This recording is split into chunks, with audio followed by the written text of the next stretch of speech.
Om Swastiastu. Pernahkah kita berpikir mengapa agama tertua dengan ajaran Weda yang lengkap tidak memiliki pengikut yang tertinggi di dunia? Bayangkan di Indonesia saja jumlahnya sangat rendah dibandingkan agama Islam dan Kristen. Apakah ajaran Weda belum cukup mapan untuk menjadi agama dengan populasi pengikut yang besar? Atau ini adalah bagian dari kemalangan manusia zaman sekarang, sehingga belum mendapatkan kesempatan untuk menjadi pengikut Weda? Atau memang agama Hindu belum sempurna, sehingga Tuhan membuat agama-agama yang lebih muda, dan sepertinya agama-agama baru ini sangat digandrungi oleh manusia di era modern ini. Ada dua hal yang dapat digunakan sebuah komunitas untuk menaikkan jumlah pengikut. Yang pertama yaitu kualitas ajaran, dan yang kedua adalah usaha untuk mempengaruhi orang lain. Dan semua agama-agama yang memiliki banyak pengikut di seluruh dunia melakukan hal ini. Di Indonesia, Islamisasi terjadi pada masa para wali. Wilayah mana saja yang tidak dapat dijangkau masih menjadi pengikut Weda, seperti Provinsi Bali, karena tidak mengetahui ajarannya dan belum terpengaruh. Apakah agama Hindu tidak melakukan hal ini? Jika kita bicara kualitas ajaran tentu tidak dapat diragukan lagi. Tetapi pengajaran yang bertujuan untuk usaha menambah jumlah pengikut jarang dilakukan. Dapat dibuktikan dari para pengajar-pengajar Hindu yang hampir dikatakan tidak terlihat. Dan yang paling penting bahwa ajaran Weda diajarkan untuk toleransi atas pilihan-pilihan hidup orang lain. Dasar-dasar hukum karma pala dijunjung dengan baik, sehingga Hindu tidak pernah membatasi cara menyerahkan diri kepada Tuhan. Hakikat hubungan pribadi dengan Tuhan dijalin dan dikembangkan secara individu. Dengan kata lain, Hindu lebih mengutamakan kualitas daripada mengejar pengikut. Dewa Siwa sendiri pernah turun ke dunia ini sebagai Sankara untuk mengajarkan filsafat yang terputar balik, untuk mengelabui orang-orang yang kurang cerdas dan menguatkan iman orang-orang yang cerdas. Membuktikan bahwa menjadi pemuja Tuhan bukan hal yang mudah. Tuhan sendiri menguji pemahaman dan kemantapan hati seseorang. Saat kita terlena dengan suatu ajaran dan menjadi bangga tanpa kejelasan yang terukur, apapun usaha keagamaan hanya sekedar rutinitas tanpa menumbuhkan jalinan cinta kasih dengan Yang Maha Kuasa.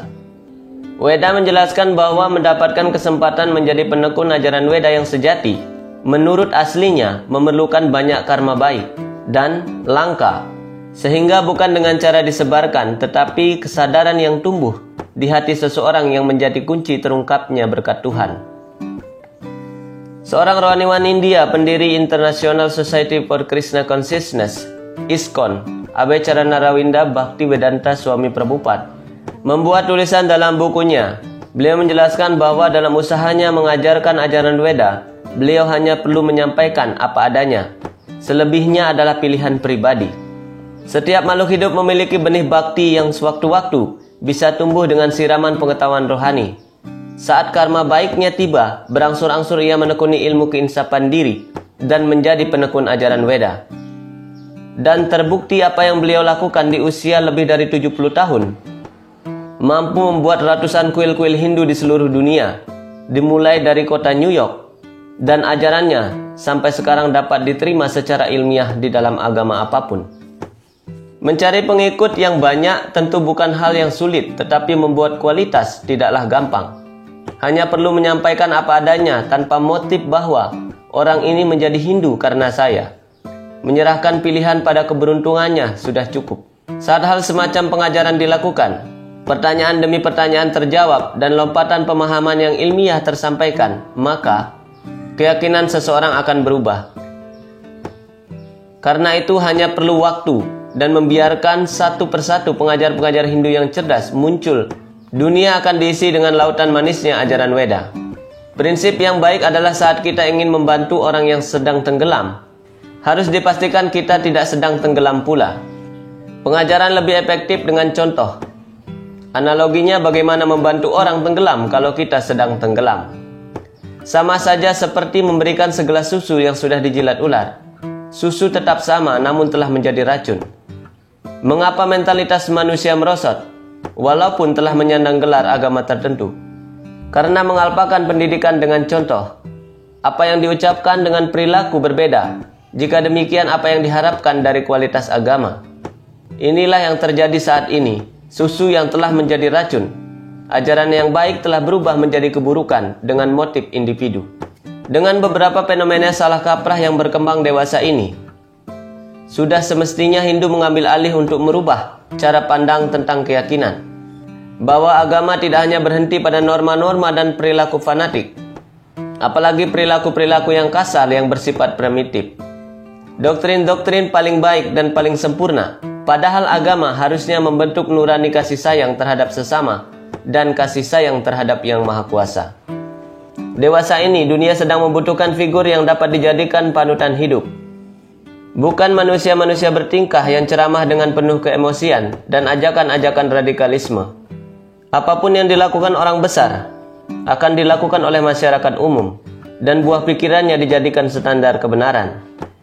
Bisa dibayangkan jika di dunia ini diisi oleh pengajar-pengajar yang acarya, perkataan dan tindakannya sama dan tidak menyimpang dari prinsip-prinsip keagamaan, tidak akan ada peperangan yang membawa nama-nama agama. Kalau Prabhupada di usianya yang sudah tidak muda mampu menjadi pengajar Weda yang membuat kesadaran baru bagi para pengikut kehidupan spiritual, sehingga pengucapan nama-nama Tuhan tersebar di seluruh dunia, membuktikan bahwa Hindu dengan ajaran Wedanya dapat memberikan kedamaian batin. Sudah bisa dipastikan jika pengajar-pengajar yang lain muncul, kejayaan Hindu bukan sekedar ramalan.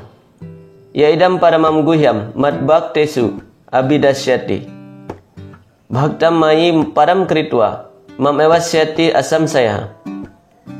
Terjamin bahwa orang yang menjelaskan rahasia yang paling utama ini kepada para pemuja akan mencapai bakti yang suci, dan akhirnya dia kembali kepadaku. Tidak ada hamba di dunia ini yang lebih kucintai daripada dia, dan tidak akan pernah ada orang yang lebih kucintai. Bhagavad Gita bab 18 ayat 68 dan 69. Semoga semua makhluk berbahagia. Om Santi Santi Santi Om.